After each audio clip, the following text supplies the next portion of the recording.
Bom, uma boa tarde para todo mundo. Essa é a disciplina de seminários PPG-FA 2025/1. Hoje a gente conta com a palestra do professor André Stecklay, professor da casa. Vai falar um pouco sobre neutrinos solares e o experimento Dune. André, fica à vontade, você tem... a gente geralmente faz o seminário de 50 minutos a 1 hora. Eu não sei como é que você prefere em relação às perguntas, mas dos últimos seminários a gente tem feito mais no finalzinho mesmo, tá?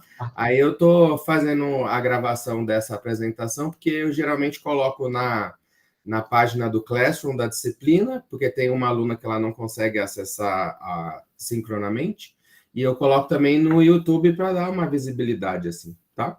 Então, fica à vontade, obrigado pela sua presença e disponibilidade. E a palavra é sua. Valeu. Ok, então eu que agradeço pelo convite. Então, meu nome é André, né? Sou professor, como o professor Emílio falou, aqui da casa, da PPG-FA, né? Tenho trabalhado na área de física de neutrinos, né? E hoje eu queria falar mais um pouco sobre essa interseção entre física de partículas e astrofísica, né? No contexto de física de neutrinos, né? Então, falando dessa vez de neutrinos solares, tá?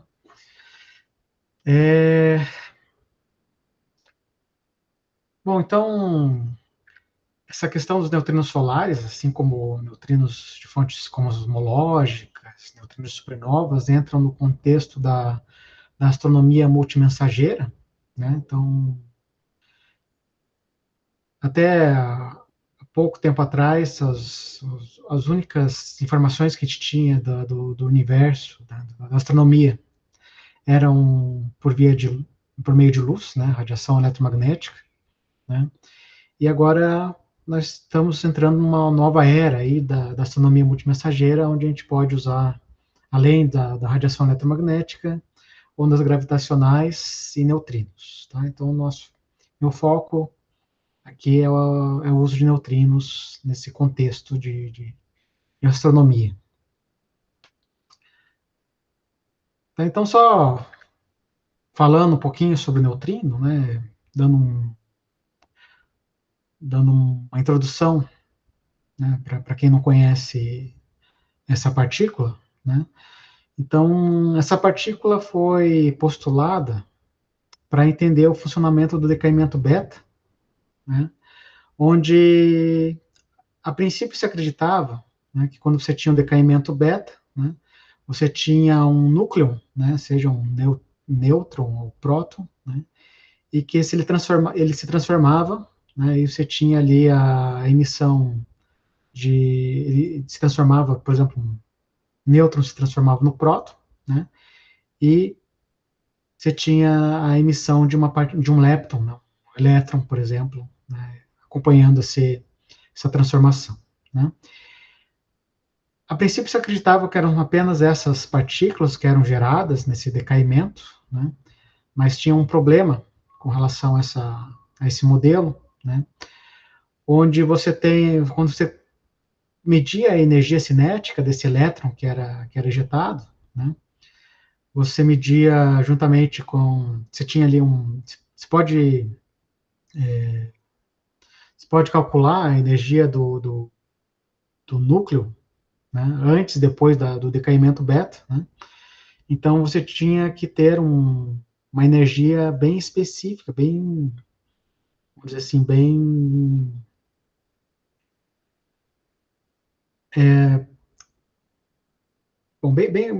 específica do elétron, né? Mas o que se observava, né, é que quando você media o espectro de energias desse elétron emitido, né, você tinha um espectro contínuo, tá? E isso não batia, né, com a conservação da energia do processo, né?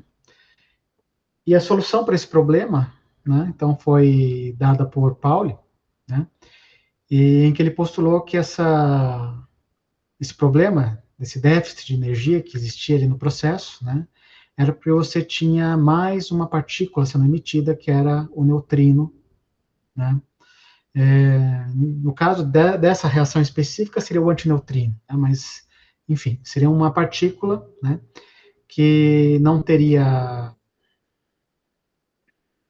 tem carga, né, mas ela carrega um momento angular, né, porque você, além de conservar energia, você precisa conservar o momento angular, né, e também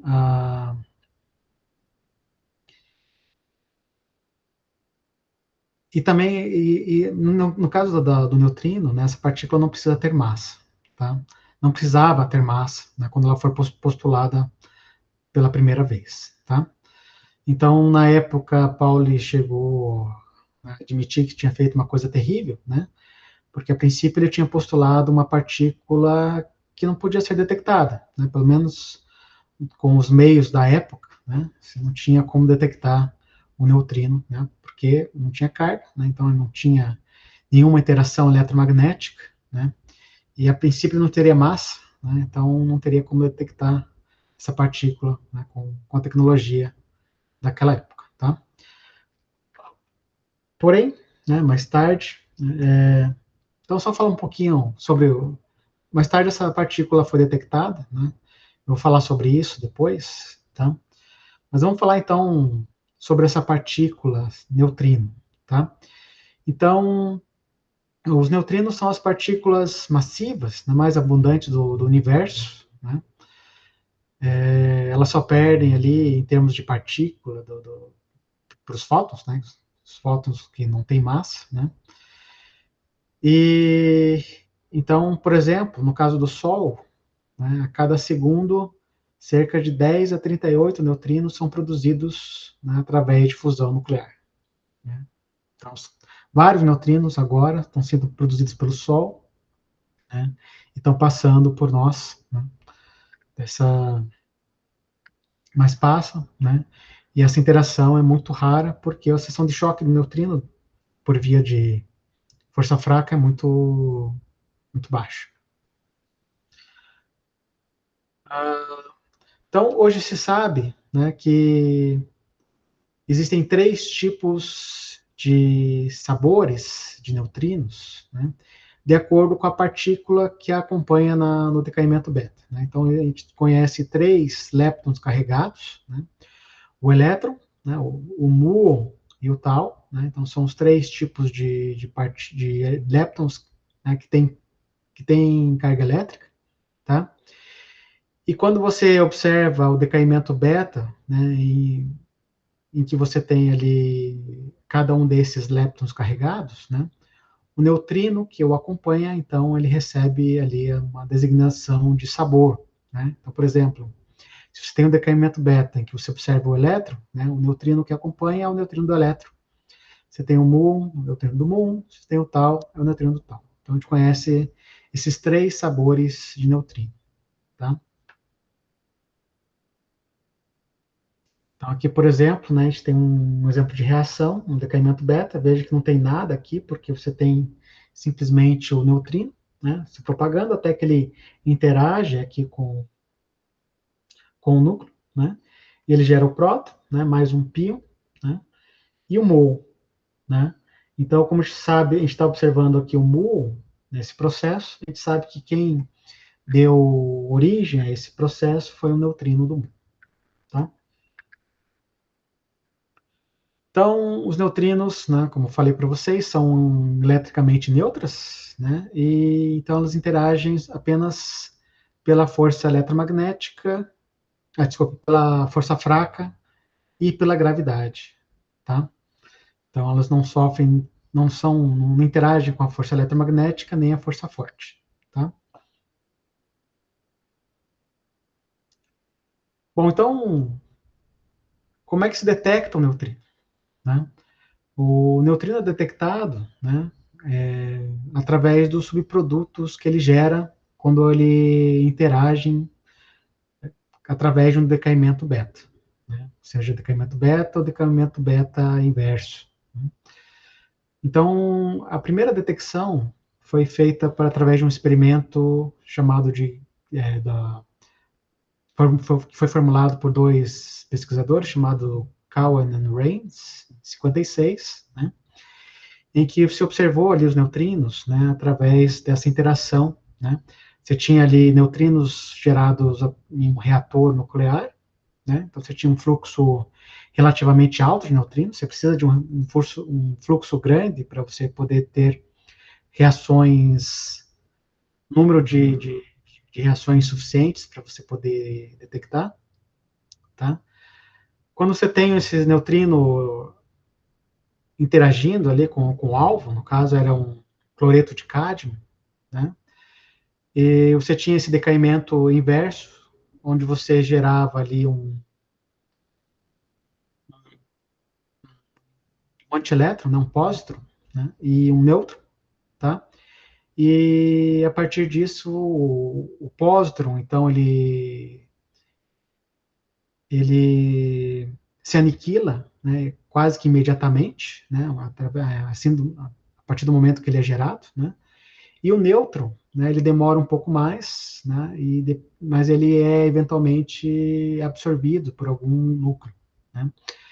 Então, desses dois processos, vocês têm dois tipos de radiação que você pode observar, né. Então, observando essas duas radiações em tempos diferentes, você sabia que era um processo que tinha como origem o decaimento beta, decaimento beta causado por um neutrino, tá? Então, isso foi a primeira observação experimental de neutrino, né, que, que foi feita, né, através desse processo, tá? Bom, bom, então uma outra coisa que você pode se perguntar, né, é que como neutrinos não têm carga elétrica, né, você pode se perguntar se eles são sua própria antipartícula, né? Então houve um experimento proposto por Davis, né, que usava também cloro, né? E você tentava observar, né, a partir dos neutrinos do Sol, né, se neutrinos e antineutrinos disparavam os mesmos processos, né? Então, na época não se observou, né, nenhuma reação causada por antineutrinos, né? E então se acreditou que neutrinos e antineutrinos não eram a mesma partícula, né? Hoje a gente tem outras explicações para esse fenômeno, né, que vem da quebra de simetria, né, da quebra da paridade, né? Então, ainda hoje, a questão se neutrino e antineutrino são a mesma partícula ainda é uma questão em aberto, tá? Mas a questão é que esse experimento abriu, então, uma porta, né, para se estudar neutrinos que vinham do Sol, tá? Então, foi um prelúdio aí da astrofísica de neutrinos, tá? Bom, então, a partir disso, né, se propôs experimentos muito maiores, né, para estudar esses neutrinos que vinham do Sol. Tá? Então, vamos falar um pouquinho sobre os neutrinos que vêm do Sol, tá? Então, o Sol, né, como vocês devem saber bem, né, ele é uma estrela, né, que é composta principalmente por hidrogênio e hélio, né? E a energia que você observa, que você mede do Sol, essa radiação eletromagnética que vem do Sol, né, ela é gerada através de reações nucleares que ocorrem no interior dessa estrela, tá? E o processo dominante que você tem ali no Sol, né, é a fusão de núcleos leves, né, levando à formação de núcleos mais pesados, né, e, consequentemente, liberação de energia, tá? Dentre esses processos, você tem dois tipos principais, né? A primeira é a cadeia PP e a outra é o ciclo CNO, tá? Bom, então a cadeia PP, né, a cadeia próton-próton, né? Então, ele é um processo dominante, né, em estrelas que têm massa igual ou menor do que a do Sol, tá? No caso da nossa estrela, do Sol, né, esse tipo de reação vai corresponder aí a 99% da energia que é produzida pelo Sol, tá? E você pode subdividir essa cadeia, né, em 3 ramos principais, né, que é a PP1, PP2, PP3, que é também chamada de REP, tá? Vamos dar uma olhadinha nesses processos rapidamente, tá? Então, o primeiro ramo, né, que é o PP1, né, é o processo que hoje é o mais comum no Sol, então ele corresponde a 85% da energia gerada, tá? E nesse processo você tem aí 2 prótons, né? Então, esses prótons geram aqui um deutério, né?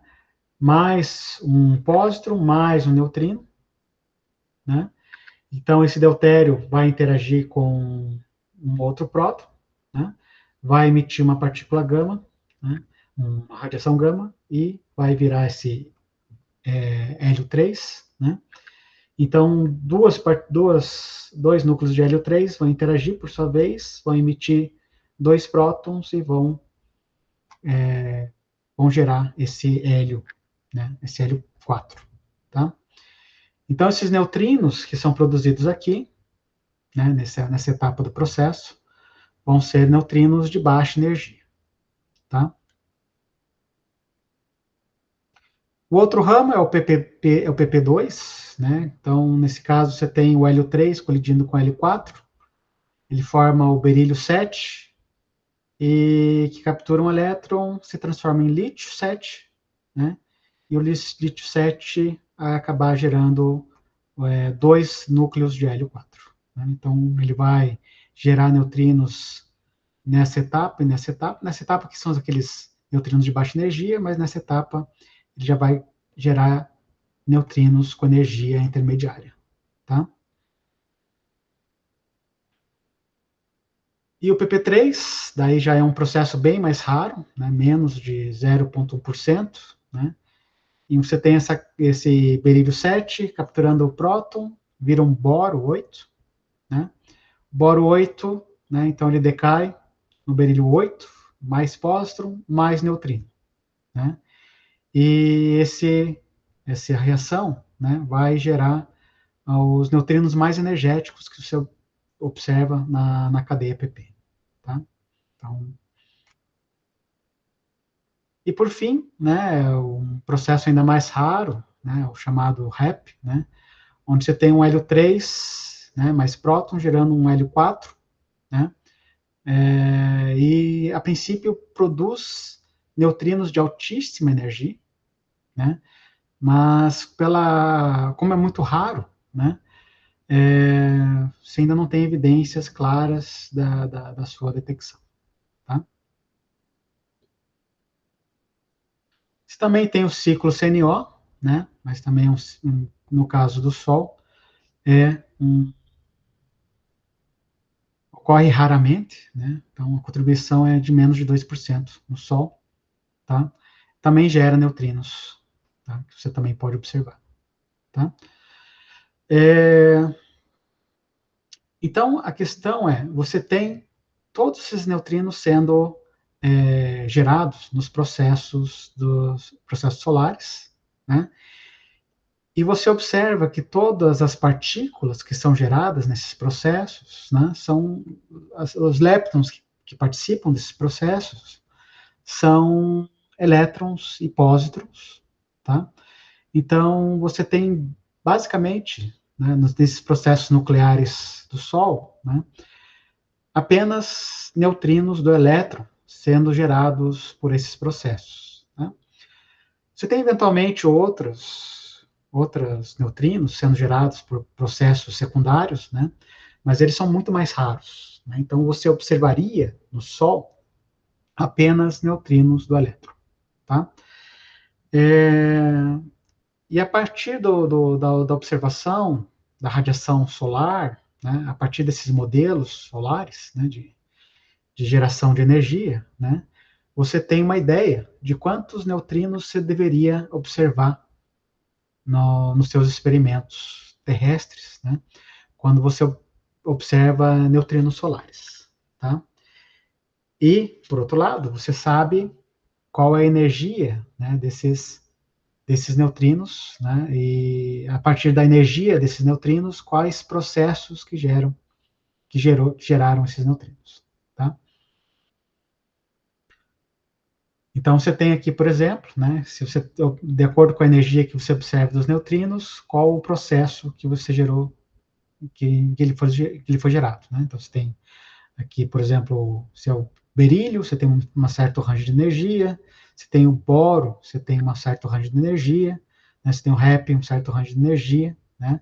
E aqui, de acordo com o fluxo que você observa, você sabe o processo que gerou esses neutrinos, tá?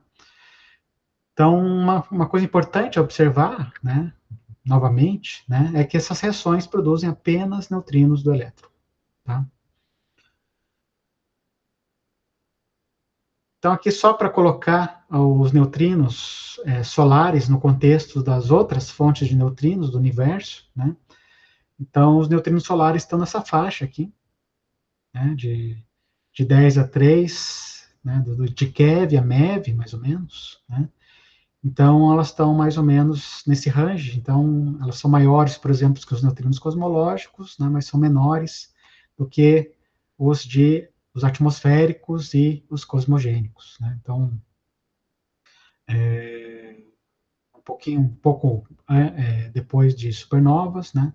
E reatores, então eles estão mais para essa faixa aqui, tá? Então, como eu falei para vocês, né? O experimento de Davis, né? Ele deu início a a esses experimentos que visavam a medir neutrinos do Sol, tá? Então, uma evolução do experimento de Davis, né, foi o chamado experimento Homestake, né? O experimento Homestake que usava, né, não comentei com vocês, né, que o experimento de Davis usava alguns milhares de litros, né, desse, desse substância à base de cádio, né? O experimento Homestake atuava numa escala bem maior, né? Então chegava a quase 400 mil litros aí de fluido, né? Para procurar esses neutrinos, né? E para você bloquear, né? A, a interferência de outras partículas, né? Por exemplo, partículas de, de radiação cósmica, por exemplo, né? Você alojava esse experimento numa mina, né? Nesse caso, a mina que se chamava Homestake, né? Por isso que é o nome do experimento, né? Então, eles usavam uma mina de ouro, né? Foi desativada, né? Então, tinha um espaço lá que eles ocupavam para ocupar, para alocar esses experimentos científicos, né? Sabia, né? Como eu também falei, né?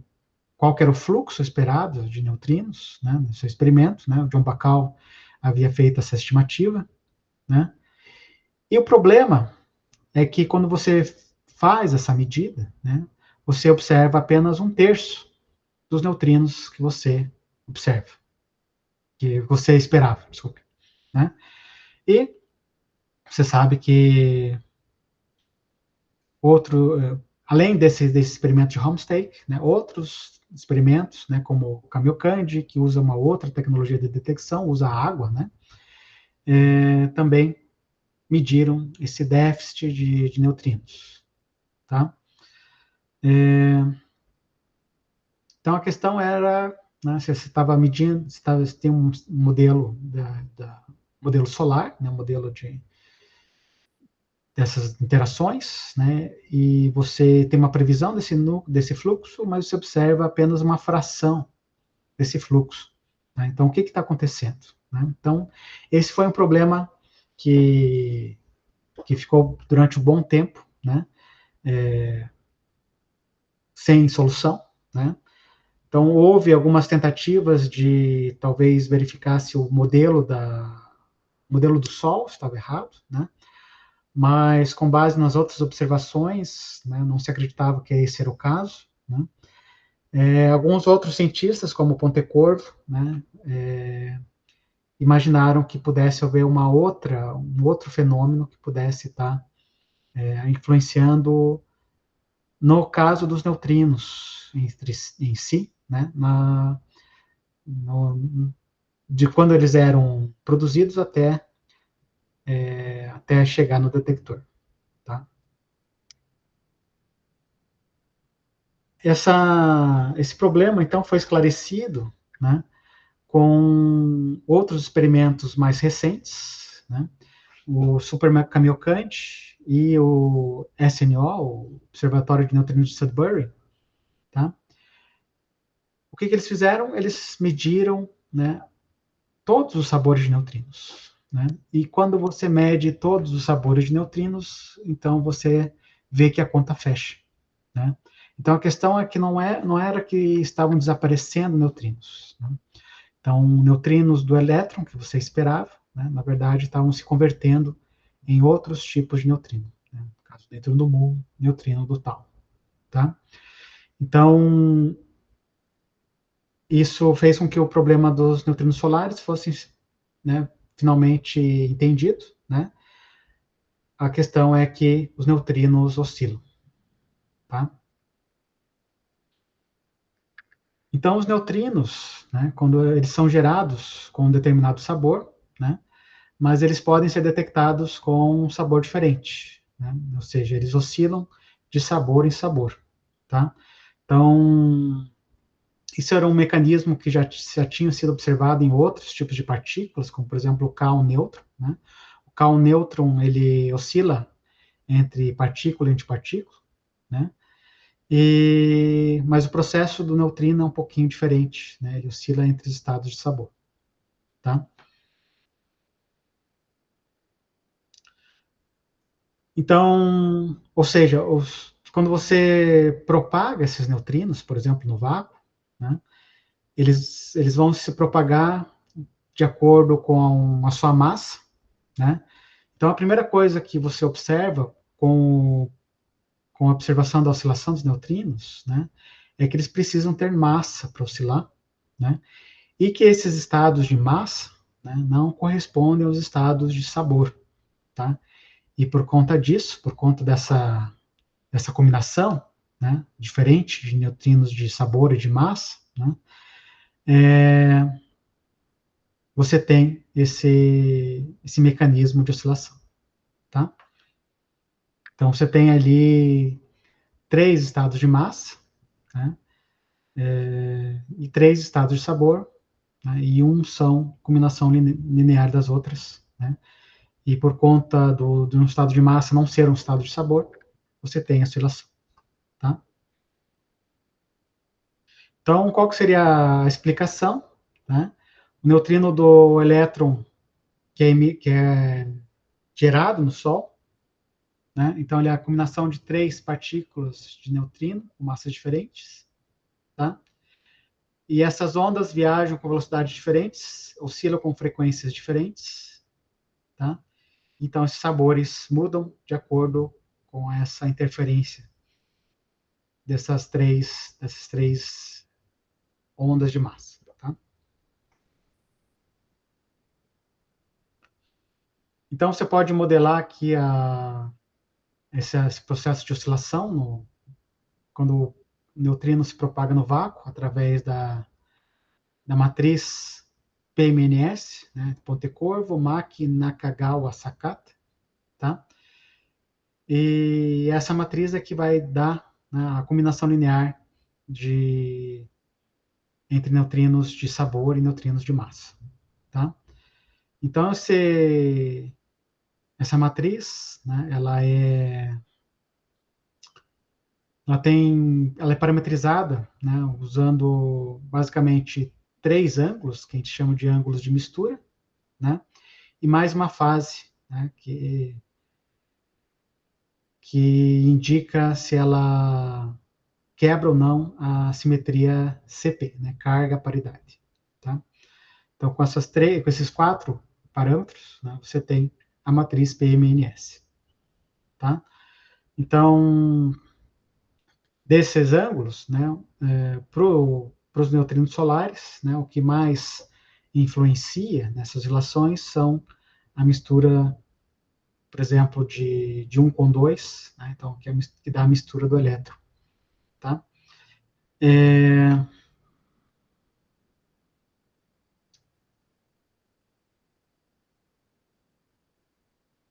E você tem, né, esses ângulos de mistura, né, e ângulo de essa fase de quebra CP, né. Isso aqui já está talvez um pouco defasado, né. Isso aqui são valores de 2022, né. Então, mas vários experimentos, né, já comprovaram essas oscilações de neutrinos, né, e mediram então esses ângulos com essa precisão, tá? Então, vejam que muitos dos ângulos precisam ser medidos, por exemplo, a própria fase, né, de violação carga-paridade precisa ser conhecida com uma precisão um pouco maior, tá? No Sol, especificamente, né, além dessa contribuição da propagação no vácuo, talvez existe também uma contribuição que é mais predominante, né, que vem da interação desses neutrinos, né, com a massa. Né? Então, através de um efeito que é chamado efeito MSW, né, que Mikheyev, Smirnov e Wolfenstein. Tá? Então, como o interior do Sol ali tem uma densidade muito grande, né, então você tem ali esse mecanismo que gera, contribui para a oscilação, né, talvez de uma maneira mais intensa do que a própria propagação do vácuo. Tá?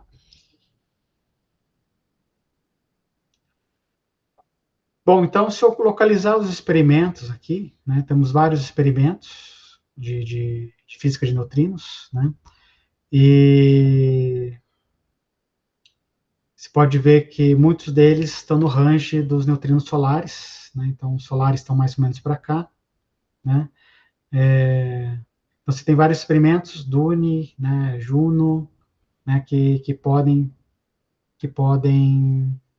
detectar esses neutrinos solares, né, por conta da energia, né, da faixa de energia na qual eles operam. Tá?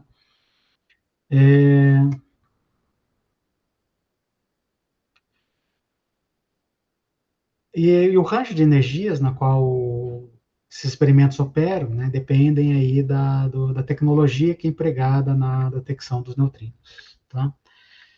Então, você tem, por exemplo, neutrinos, né, detectores de neutrinos que se baseiam em radiação Cherenkov. Né? A radiação Cherenkov, né, ela funciona mais ou menos como se fosse o sonic boom aqui de um quebra da velocidade do som, né? Você tem, por exemplo, de uma espaçonave, né? E o processo é análogo, né? No caso da radiação Cherenkov, né? Onde você tem uma partícula carregada que se move a uma velocidade superior à da luz no meio, tá? Então, a partir disso, ele gera uma radiação, né? Que é chamada de radiação Cherenkov, tá? Então, nesse caso, você tem aqui, né? Um neutrino através de uma interação de corrente carregada ou corrente neutra, tá? Então, a partir do momento que ele gera esse lepton carregado, né, de acordo com a energia, se ele tem uma energia suficiente, né, para andar com uma velocidade superior à do meio, então você tem luz Cherenkov sendo emitida. Né? Então, você percebe que esses processos, né, eles ocorrem quando você tem neutrinos mais energéticos. Tá? Ok. Então, um exemplo desse tipo de detector é o próprio Super Kamiokande, né, que usa aí 50 mil toneladas de água, né, e você detecta essa radiação Cherenkov usando fotomultiplicadoras, né? Então, cerca de 11 mil fotomultiplicadoras que estão espalhadas aqui nas paredes do detector, tá?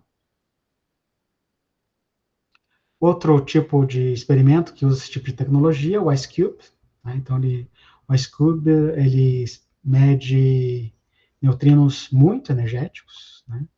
E aqui, no caso, a radiação Cherenkov é analisada no gelo, né? Então, você tem aqui esses detectores enterrados no gelo, na Antártica, né? E você tem essas DOMs, né, que são módulos ópticos digitais, né, que estão espalhados aqui e detectam a luz Cherenkov, que é produzida eventualmente por esses processos, tá? Você tem também os cintiladores, né, outro tipo de tecnologia, né? A estrutura é parecida, só que a luz agora não é gerada por radiação Cherenkov, né? Mas sim por um meio cintilador, né, que, que absorve parte da energia, né, desse processo de decaimento beta, né, e cintila, né, e a luz então é coletada por esses tubos fotomultiplicadores, tá? Então, um exemplo desse é o experimento Borexin, né, que ele usa aqui um cintilador, né, e você analisa a luz que é gerada, então, por esse processo, tá? Então, só falando um pouquinho do Buraxino, né? O Buraxino é um experimento que teve bastante sucesso para medir neutrinos do Sol, né? Então, ele efetuou as primeiras medidas diretas desses neutrinos gerados pela cadeia PP, né? Então, especialmente pelo berílio e pelo boro, né? E ele fez a primeira detecção experimental do ciclo CNO, tá? Então, como ele mede esses neutrinos de baixa energia, né, ele confirma esse processo de oscilação de neutrinos em baixa energia, tá? E dá uma evidência clara dessa transformação de sabores, tá? Então, foi um experimento bastante bem sucedido, né, que acabou aí em 2021, né, mas trouxe bastante informações sobre os neutrinos do Sol, tá? Então, vamos falar sobre uma outra tecnologia de detecção, né, que são as câmeras de projeção temporal, que são baseadas em argônio líquido, né? Então, um experimento é basicamente um criostat, onde você usa um gás nobre, um estado líquido, né? No caso, a gente usa argônio, né? Por várias razões, né? A primeira, razões econômicas, né? Porque ele é um gás nobre mais disponível, mais barato, né? E por suas propriedades, né? Que permitem que os elétrons circulem ali com uma certa facilidade dentro do, do criostato, né? Então a ideia é, você tem aqui um neutrino incidindo, por exemplo, né? Ele ele interage aqui com um núcleo de argônio líquido, desculpa, um núcleo de argônio, né? E ele acaba gerando essas partículas carregadas, né? Através das partículas secundárias que ele gera, né? E então você tem esses elétrons sendo gerados, né, sendo arrancados do, das, das moléculas de argônio, né, e você coleta então esses elétrons, né, através de um campo elétrico que você coloca no interior ali da câmara, né, e então você coleta esses elétrons, né, através de 3 sistemas de fios, né, e no final de contas você tem aqui uma imagem dessa interação, tá? Então, além disso, né, essas partículas carregadas geram também cintilação no argônio líquido, né? E a gente coleta essa luz de cintilação para dar algumas informações sobre a energia do processo, né? E sobre o tempo T0 de ocorrência desse processo, tá? Então, só para falar sobre algumas algumas vantagens de usar o argônio líquido, né? Então, ele é mais denso do que a água ou óleo mineral, ou seja, eu tenho mais alvos para interagir com os neutrinos, né? Ele é transparente para a própria luz que é gerada, né? Então, quando ele gera essa luz de destilação basicamente atravessa tem um pouco de espalhamento, obviamente tem que lidar com isso, né? Mas ele é transparente para a própria luz, né? E é um gás nobre, tá? Então, aqui um exemplo de algumas imagens que você pode obter, né, através desses processos, né?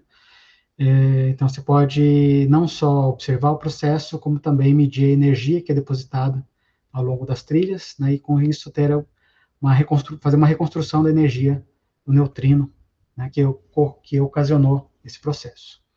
Tá? Então, um experimento que vai utilizar essa tecnologia é o experimento DUNE. Né? O DUNE vem do nome Deep Underground Neutrino Experiment. Né?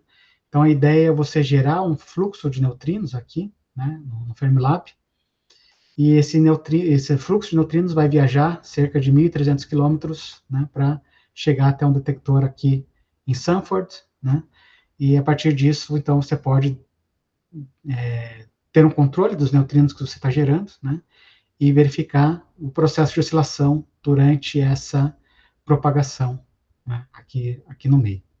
Tá? Então, uma colaboração que envolve aí mais de 1.400 colaboradores, mais de 200 instituições, cerca de 30 países. Tá?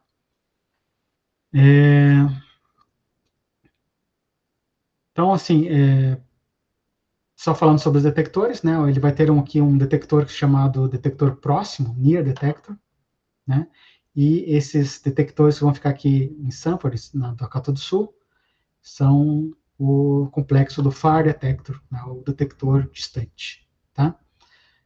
Então, aqui você vai ter uma série de detectores para você controlar e medir as propriedades dos neutrinos que você está gerando, tá? E no lado distante, você vai ter 4 detectores, né, com cada um aqui com 17 mil toneladas de argônio líquido, tá? Então, você tem 2 primeiros aqui que vão entrar em operação nos próximos anos, né? E mais 2 aqui que estão sendo planejados para o futuro, tá? Então, a tecnologia que eles usam, um é o horizontal drift e o vertical drift, né? Isso depende esses nomes dependem de como você aplica o campo elétrico, né? Então, se é no sentido vertical ou no sentido horizontal, né? Então, daí você vai ter esse arraste, né? Esse drift horizontal ou vertical, tá? Então, a luz de cintilação, né? Ele vai ser medido através de um sistema de fotodetecção que foi desenvolvido aqui no Brasil, né? Que é o X-Arapuca, né, que foi proposto aí por 2 pesquisadores da Unicamp, né, a professora Ana Machado e o professor Ettore Segreto. Tá? Então, só falando dos neutrinos que vão ser detectados em Dune, né, então a ideia, né, é que a gente consiga aí ter neutrinos do boro também, né, e consiga detectar esses neutrinos do HAP, né, que são previstas, né, no processo da cadeia PP. Tá? Então, você tem um certo fluxo, uma estimativa da contagem que você vai ter nos detectores do Far Detector do Dune. Tá? Então, aqui você tem uma ideia, né, da oscilação que você vai ter aqui, né, de acordo com a energia do neutrino. Né? Então, ele vai depender da energia e também da posição em que tiver o experimento, no momento em que você medir, né? Lembra que a Terra está girando ali em torno do Sol, né? Fazendo um movimento de rotação também. Então, vai depender dessa posição, né? Para você ter ali qual é a qual é a probabilidade de oscilação, né, no momento que você for detectar esses neutrinos, tá? Então, o problema de você detectar neutrinos de baixa energia, né? Em geral, eles vão ocasionar o que a gente chama de trilha no meu uma câmara de argônio líquido, né? Então, você pode ter um mecanismo de shower, né, de chuveiro, né, ou de trilha, né?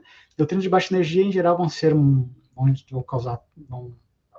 gerar uma trilha, né? Mas o processo de, né, então, você vai ter aqui uma trilha de alguns centímetros, né? Você pode ter aqui uma trilha primária, né, com partículas de excitação, né? Mas quando você tem trilhas pequenas, né, quando você tem ali fundos radiológicos, vai ter aí muita influência de processos que não vão estar relacionados com o seu evento, né? Então, isso torna o processo de reconstrução de energia do neutrino, né, bastante desafiador, tá? Então, outra questão também, né, é que você depende aí para fazer essa reconstrução, você depende também da seção de choque do argônio líquido, né, com relação a esses neutrinos e antineutrinos, né? Então, você vai ter ali processos de corrente neutra, processo de espalhamento elástico, né? E você precisa conhecer essas seções de choque, né? E você tem bastante incertezas nessas seções de choque a baixas energias, né?